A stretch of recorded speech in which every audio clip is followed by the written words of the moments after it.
Hey guys, welcome back to Seller Sessions 4 p.m. BST on a Tuesday afternoon. I'm here with Joshua. Josh, do you want to give the audience a little bit of background on yourself, please? Yeah, absolutely. Hey, everybody. Good to be here on the show. Danny, thanks for having me. Excited to talk about some of the breakthroughs. But before we get to that, a bit about me.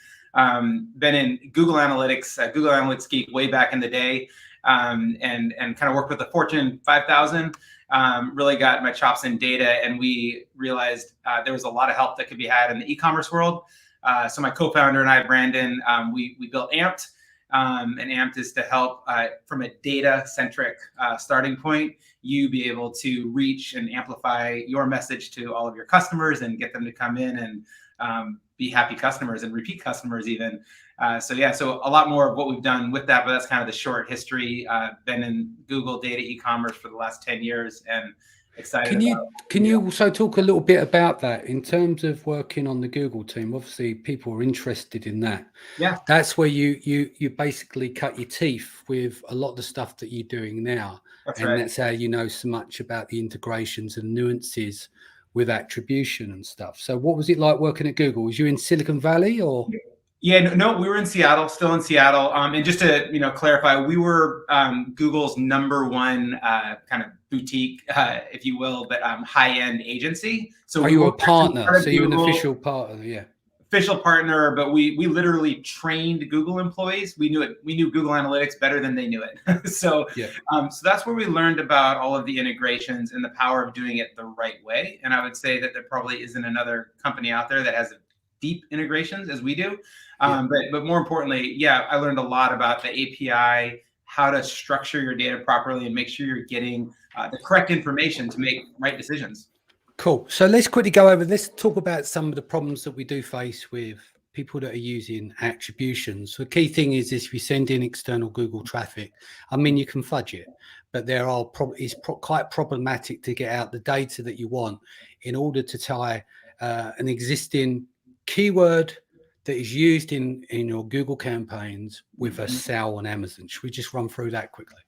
Yeah, absolutely. It's really been a black hole up until recently. And obviously, Amazon had to crack the doors open. They've done so recently. We've actually been we're partners with Amazon as well as Google, helping them actually build their API out, which has been fun. But before you just, send traffic, which half of it's working, which half of it isn't. You guys know the age-old adage. But the beauty is that now, obviously the data was always there, but Amazon opened up the capability to understand what keyword, down to a keyword, is driving what conversion, and even down to add to cart. Now, the problem to date has been being able to connect both sides. So in other words, you need to have a very deep Google integration and then the Amazon integration, and then you need to seamlessly put it together. And that's what we're excited about, the capabilities that Amazon has opened those doors up. Yeah. So is there any bit more you can elaborate in terms of the API? What did you discover in there that's been decent recently compared to earlier versions? Yeah, so the earlier versions, first of all, it was very manual. There wasn't an actual API access. So, and that's been opened up recently. And then it was actually, there were some broken parts, which maybe too much details there, but it wouldn't actually function correctly.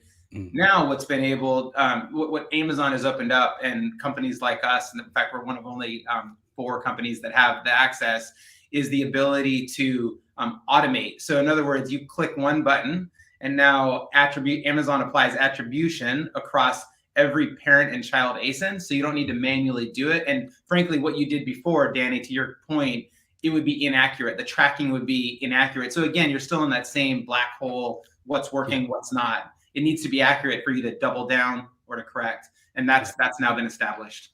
Yeah, I mean the API does have its problems. Sometimes we have it with the agency, not this API, but in terms of MWS and the advertising API, there are blind spots that sometimes happen, and there's outages and stuff that you have to deal with, and then you have to recompensate, go back history and bring in information. I'm saying that from a non-technical point of view because I'm not an engineer, but there's some of the problems that we've faced in the past. You normally catch up with the data, but that's another problem, is the blind spots as well. So talking more on the external traffic, we understand that external traffic has an impact but very few people have outside like quantifiable data at scale that shows a cyclic motion of that it works each and every time. And what I mean by that is that, you know, we've had Casey from Thrasio.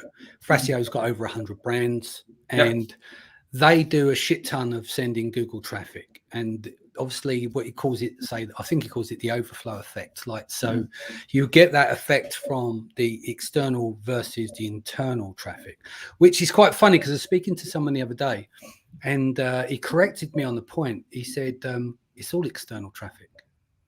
If you think about it, right? We call the advertising on platform in Amazon on site, yeah? But every bit of traffic that hits Amazon and lands, it's all external traffic. It's just the source of that traffic and where it comes from. So we have to kind of decipher it and say internal, or we don't say internal, but we just say external traffic.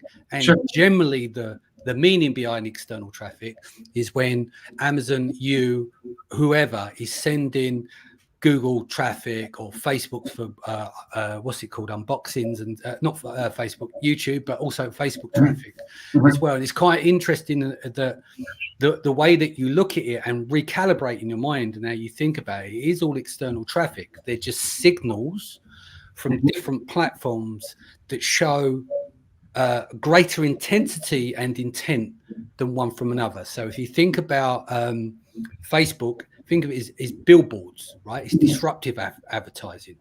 Whereas on Google, when you're running Google ads outside the display network, as an example, it still searches intent. That's right. That is when it's sent to the product page. So what kind of data have you seen at scale, or if you've worked at tremendous scale, have you seen in terms of the positive signals and the impact of sending, say, Google traffic direct to the product page? Yeah, great question. And we're still figuring it out. We you know, we're well over. So we launched our product, and when this is, so I'm speaking from the data that we get to see, you know, anonymized aggregated data, as I talk about it here today, but is, you know, we're in the thousands of campaigns, not tens of thousands yet, but we're rapidly approaching that. And again, Amazon, we don't have an insight to their exact algorithm, but what we can say is fairly definitively is that external traffic with high search intent, right, which is Google. Google is still the king of search, right? Over exactly, without doubt. 87 to 90% of the market still versus the other search engines as well. That's exactly right, 100%. And I like how you qualified it too, Danny. Whereas Facebook's more of the push, right? You're pushing your billboard in front of people, versus Google is a very natural, similar kind of shopping method that people would do on Amazon. Well, it's the start of inquisitive search, right? Whether you want to purchase or you want to research, you start on Google. But if you come off the Google platform and move into, say, Amazon, you don't say buy dog treats on Amazon because the dog treats are already there. You say buy in Google purely down to the factor of is that you want to give that intent and indication. I am looking to shop. I'm, you know, shop online, purchase, or whatever you may use is your phrase.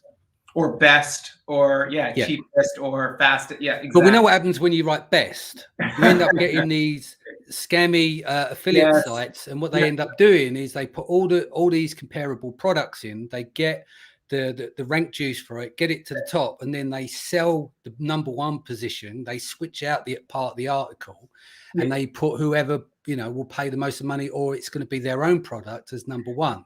So then that gives social proof to then go to Amazon. No, that's right. That's right. And sorry, I shouldn't have said that. I'm saying that's what. No, it's fine. No, I'm just saying. What people do, but that's not. We actually, well, and there's better ways to write. I'll just say there's better ways to write those ad copy, and the solutions that do that really well. So back to your question, Danny, about have we seen Amazon favoring external search? And the answer is yes. Yes, we have. And pretty demonstrable. Like we're seeing quite dramatic effects, and we're seeing it in your bestseller rank.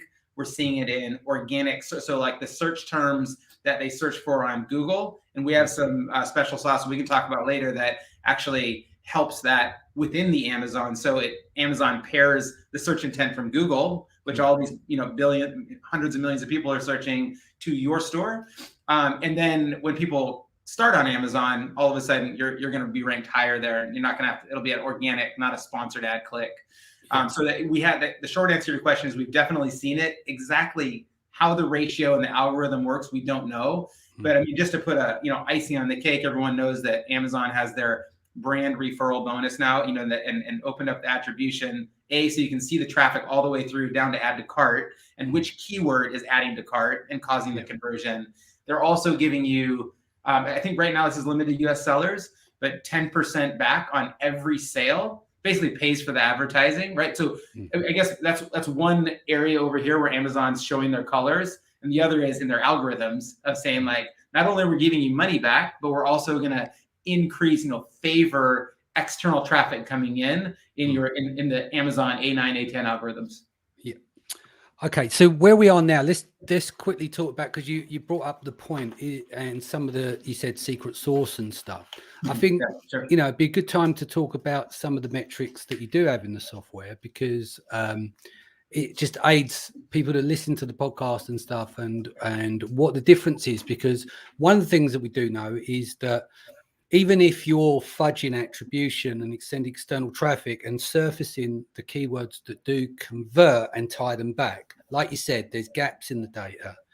And it's hard to do that across hundreds of, not necessarily thousands, but multiple hundreds of keywords in terms of management. So going back to the point where you said there is a lot of data that you've seen through what you're doing and how you piece that together, can we talk about some of the data points that you're using to leverage to come to that accumulative thought and that process to understand? Yeah, sure. So across, again, we're in the thousands of campaigns, low thousands of campaigns run, and we're seeing a correlative effect on average, and I haven't checked the data recently, but about an 81%, so 81% of all the ads that get run are showing a lift in rank of what it was previously on bestseller rank and or organic search term rank, and oftentimes both. And so we know that it's exactly correlated. Now, what we've done recently is had the ability to what we call supercharge those keywords, the ones that you want to rank for. And in fact, we could do something better. We can even let you rank. You know that the intent might be a red bike outside in Google, but inside Amazon, that people are looking for red electric bike or something like that. You would be able to have the red bike intent supercharge red electric bike inside of Amazon. And because, again, we're doing this from an automated on Google side, it's one-to-one, it's perfect data matching. So there is no missing or gaps. Now, as far as the reporting goes, you're right, Amazon still has some gaps. Sometimes they blank out. They're already 48 hours delayed per their terms of service. So but once it's there, all the data will show up. And so we have seen 100, almost, I don't want to say 100%, but it's when we supercharge, there is almost it is demonstrable. And can you explain what supercharged is? I know we understand that you're putting it on steroids and they're getting success from it, but where does the term, your internal business term is supercharged? What are you doing to supercharge it? Yeah, that's right. So we're in the same, you talked about intent, right? So the intent that the user or the potential customer, when they're searching on Google, is looking for that red bike. When they, maybe I should use red spatula, it's more likely purchase price on Amazon, right? But a red spatula, we are correlating, and you want to supercharge red bike, those terms.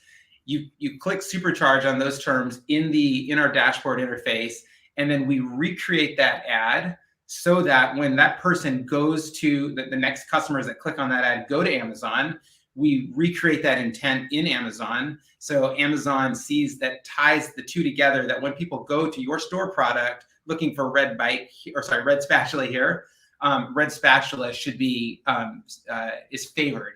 And now all of a sudden, Amazon, who's favoring external search, sees all of these customers, 20 a day or whatever it is, impressing and coming in to see your store product. They say, oh, this, Danny McMillan's red spatula store should be at the top of the list or move way up in the rank. And we're seeing dramatic rank increases in the organic searches, like instantly, like within days. It's pretty, and now you need to put some budget towards it, right? You can't just spend $5 a day, but you spend $25, $30 a day, and you will see it's. I don't want to quote all the numbers, but it's dramatic, and it's almost 100% across the board. Cool. And what in terms of Google Ads, because obviously Amazon sellers are busy, they want to experiment.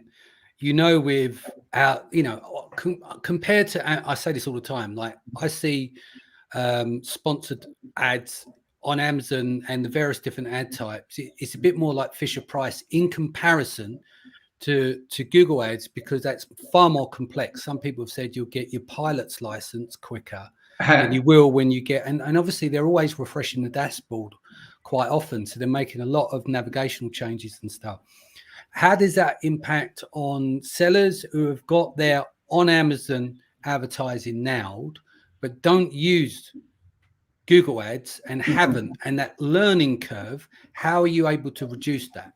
Yeah, that's one of our kind of our favorite things that we do. And it's more of a user experience, right? So we're putting all the complexity of Google Ads, which is why, by the way, these Google ad agencies can charge so much, because it's complex. It takes expertise to run it. But because we've worked with Google for so long, we're one of their, if not their most top tier partner. We're definitely a premier partner, and could share more about that. But on the 2-tier, like bringing people into Amazon, for instance, we've been able to simplify, reduce the complexity down to literally, if you've never had a Google Ads account, you need a Gmail account or some sort of a Google account. But if you never had Google Ads, you could walk in and in one click, we'll provision you a brand new Google Ads account. And 3 minutes after that, you could have your first intelligent, powered by Amped AI campaign running and driving traffic rank, supercharging your rank in Amazon. Literally, it's that fast. There's demo videos that can show you. And I take it it's part of your complex, the complexity. You've made sure that the display network is deselected. They still do that now from memory. Yeah. You set up a campaign. If you're a newbie, it's already checkbox for the display network. So you go, shit, where did all that money go? And then you realize you just burn it on display. So I'm taking you've taken all that out as well to avoid overspend and stuff. That's right. We're just doing the search text ads. That's right. And so that'll all be automated. You don't need to worry, just a few screens that you'll flip through. And again, our goal is like, we're really seller first. We're not an ad agency. We're technology. And we want to get you guys powered so you can sell more of your stuff without having to learn all the nuances. And we'll keep that simple. While if there's more complexities added, we'll continue to build that into the background, if you will. Yeah. Cool. So let's talk about some of the optimization as well on that end. It's easy to set up, right? Obviously, the focus of the platform, as I understand it, is a quick way of setting up Google Ads, send external traffic, having extra attribution data with less gaps outside of the 48 hours as per terms of service and delay. So you would take a 7-day view -2 or 9-day view -2, right? For the last 7 days. That's right. So what is the best way that you found in terms of the optimization process, or is that mainly automated as well? Yeah, that's not automated yet. And we still think that the human component's important, because you're going to know your products and customers better than us. We're not, ascendant AI, if you will. Now we'll suggest and curate what we think you should do, but we'll leave that as a choice to you. So what we recommend is starting, start with a decent budget, $20, $25 a day on a product campaign. And what you're going to do is we'll auto, we're going to search the Amazon advertising API and the Google search API and give you kind of, you'll put a few seed words in, and then we'll start building off of that to give you what we think the best keywords are for you after reviewing your ad as well, reviewing your product as well. Yeah. You'll select those, just click, click, click. And then after those have run for a week, 14 days, 21 days, you're going to go in and see what's getting impressions, what's getting clicks, what's getting sales, what's getting add to carts. And then you're going to make a decision, and we can help you with this as well. But you're going to say, okay, pause all these 10 keywords, double down on the rest. Okay. Yeah. Once you have that moment, that's when we think you should supercharge. Just start with a few, say, I want to supercharge this and this and this keyword. And then, and maybe rank that budget, jack that budget up a little bit more. And then you'll watch your rank go right up. And what we do is we correlate it so you can see the the Google traffic coming in, clicks and impressions. And right in that same, you'll see how many conversions and add to carts you're getting. And then underneath that, you'll watch on the same day time scale, you'll watch your Amazon rank going up for the search terms and your bestseller rank. So it's all kind of in one view. And so do you have the opportunity on your platform, because of the access to the Google APIs, that you can do time of day and also location? So if someone runs their sales reports and looks like they've got a big contingent of sales coming from certain popular areas, California, New York, or whatever, you're able to dial in further there, so the campaigns are targeted from there, as shown to the end user on the platform before they head to Amazon. Yes, yeah. Let me make sure I'm understanding you correctly.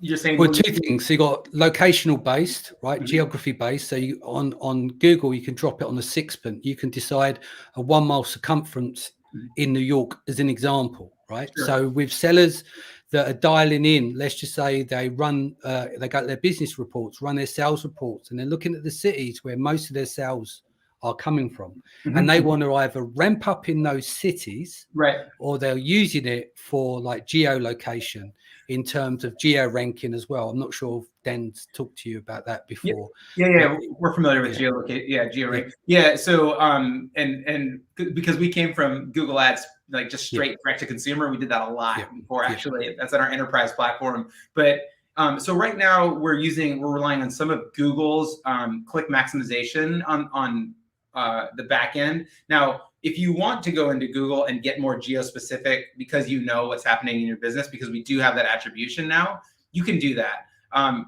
Right now in Amped, we don't have that direct capability. We're adding more and more features every week. Of course, it's quite new. How long have you guys been launched now? A couple of months we've only been launched since August 17th. We went live on another webinar, and we had quite an amazing response, actually.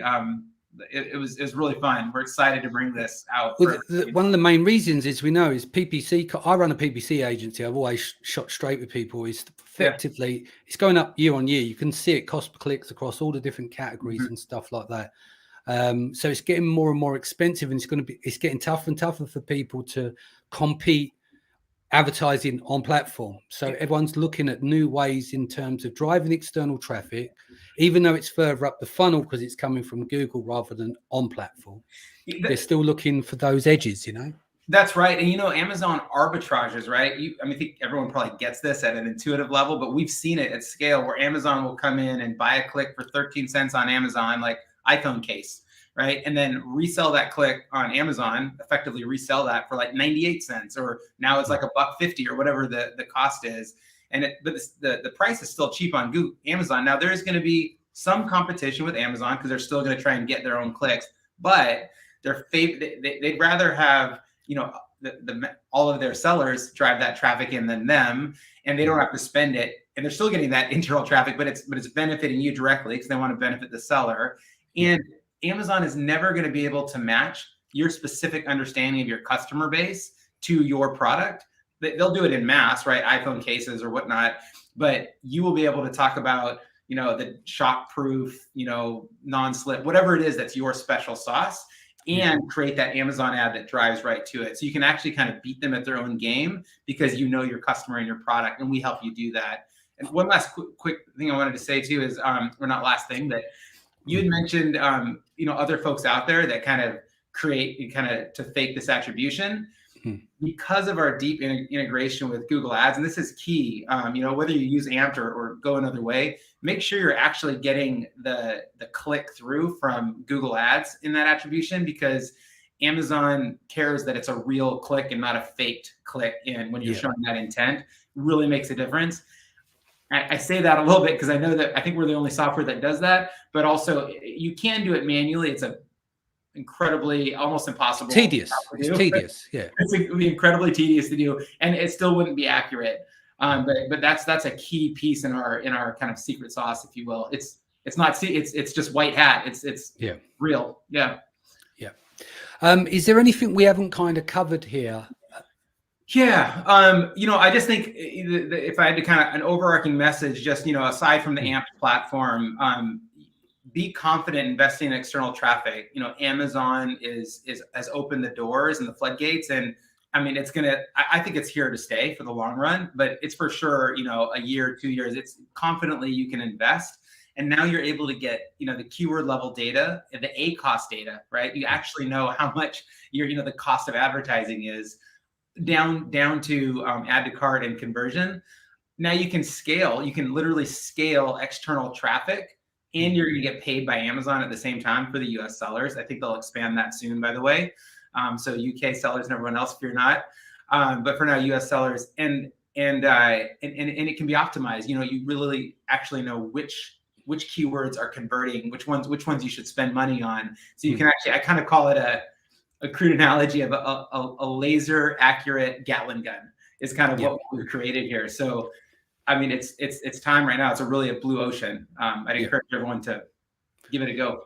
Just going back to the add to cart, how do you leverage that in terms of optimization? What would you use to go, okay, this is a trigger here for in terms of there's a lot of add to cart activities. What would you go about changing versus say something click-through rate? It's either a higher click-through, mid or low.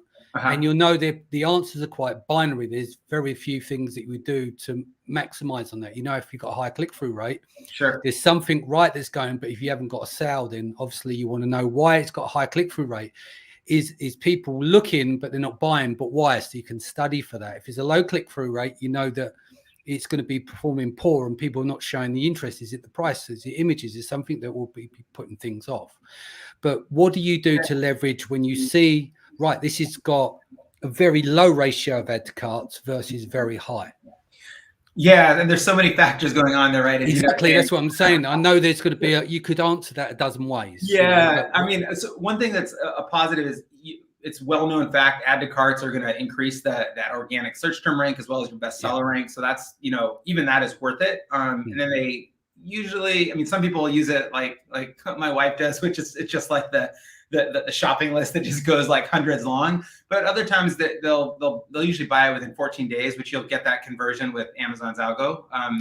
Now, I would say if you're adding to cart and you're not converting, so like you have the high add to cart but not converting all the way to sale, probably means that there was you weren't the good price or good enough quality. Like you need to get, there's the classic, you have your reviews up, make sure that you have good images, make sure that ad actually matched, because maybe you had a compelling ad and then it didn't quite match. And we've seen that a bunch, which we're coaching people through product and in our chat.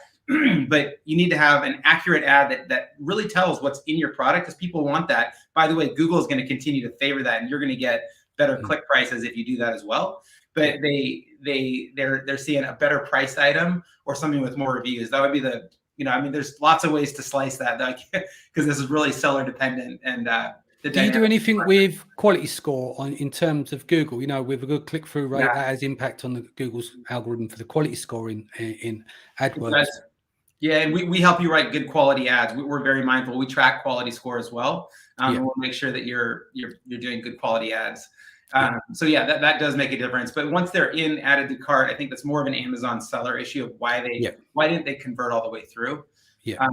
Well, because obviously add to cart on Amazon is the strong signal for A9 anyway, right? Yes. And now saying is, how do you tie up with, in terms of Google's quality score? Is there any integration you're doing there where you go, right, there's a marker here, great quality score, plus add to cart equals to whatever the assumption that you come to, Yeah, that's on the roadmap. We 100%. So we're already tracking that data. We're already helping you craft a good quality ad that will get a conversion. At least in conversion on Google side is they click through, but then the add to cart and conversion, the sale, which you ultimately care about. But and because we're kind of Switzerland, right? Like Amazon's never going to host both Google and Amazon. Google's never going to host both, but we host both, and we show you what are the things that actually drive with the quality score. We're going to be bringing that out. That's down on the roadmap, but we are definitely helping you make a good quality ad to start. So that'll be the most important part, but we'll have that correlation soon. Cool. What's the best way that people can reach you? Yeah. So if you go to learn.ampd.io, that's kind of a quick way to get a 14-day trial. You can also write into info@ampd.io, and my team's on standby, ready to answer questions. We also have chat in the app as well. But we'd love for you to give it a try, and you know, get 14 days. You should see stuff starting to happen as long as you take action right away. Sounds good. Thank you for joining me today, guys. I'll be back here 4 p.m. BST tomorrow. Take care of yourself and your family. Much love, and I'll see you back here then. Thank you, Danny.